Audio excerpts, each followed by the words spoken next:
Welcome to SketchUp for Schools. In this lesson, you're going to get an introduction as to what SketchUp for Schools is. So let's go ahead and click the drop-down button. We're going to select fractional inches. And we're going to take a look at the environment of SketchUp. So as you can see in the left-hand side of the screen, you have a toolbar. You also have another toolbar on the right hand of the screen. Let's start on the left. The first button that we have there is the select tool. And when you click it, you get two options. The next tool down is the eraser tool. And if you don't click on these, it will just highlight what is available. There's the paint tool. We have a line tool. Then we have the arc tool. And this one is very important. This is the square tool. But if you click on it, you will see there are other shapes. There's the text tool, and then there's the circle tool.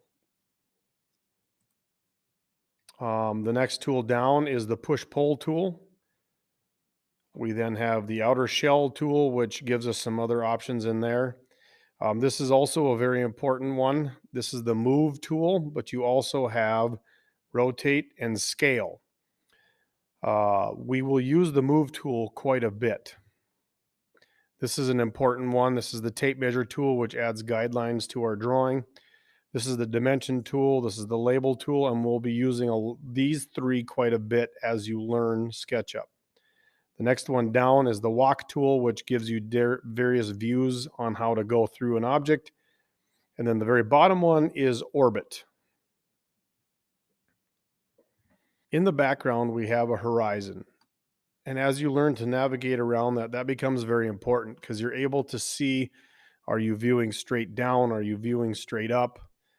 You'll see that there's access lines. We have a blue access line, which is a height or a thickness. It is also called the Z-axis. We have a green access line, which is depth or length. And we also have a red access line, which is left or right or the X-axis. We also call the green axis the Y-axis.